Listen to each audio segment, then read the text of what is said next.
السلام علیکم ورحمت الله وبرکاتہ. عزتمندو تاسو ته کتلی شئ د شیخ صاحب جنازه کې څونه خلک راغلي دي. فلکونه خلک دي جي دومره ځای هم پکې نشته دی خالي چې بس خلک پکې ودرېږي لږ چې راځي خلک کېدای شي د بار روډ کې ولاړ دی خو دا زه منځ کې ولاړ یم جي. دا د شیخ صاحب په حقانیت باندې دلیل دی چې دومره خلک راغلي شیخ صاحب جنازه کې شرکت کړی دی.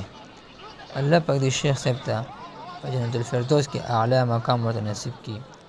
او الله پاک دې دا چې کم کس پسې خبرې کولې ساقي څه دی د خنزیرو الله پاک دا غرق او تباه کړي لکه څنګه چې الله پاک فرعون تباه کړی و هر کې د ساقي دې هم تباه کړي.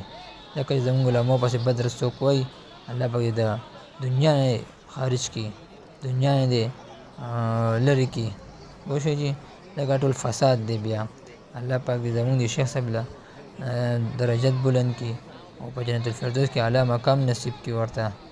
لکه دا تاسو کتلی شئ دا وګورئ چې څومره خلک راغلي ستاسو په خیال دا به څومره خلک وي فلکونه باندې زما په حساب کې خو راځي چې دا به څومره خلک وي.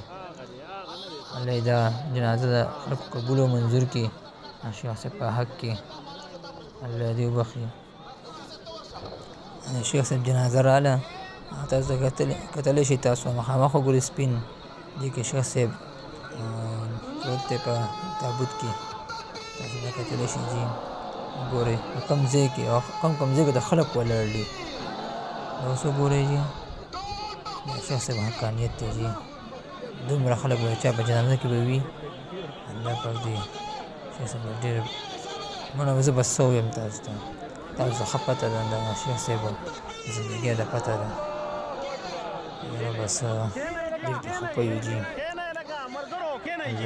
یار غرق او تباه کړي کوم خلک چې دا علما ختمول غواړي الله دې غرق او تباه کړي.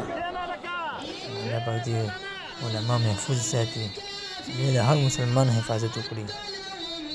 کوم خلک چې عالمانو سره محبت کوي الله یې ژوندي ساتي الله یې په مال او ژوند کې برکت واچوي.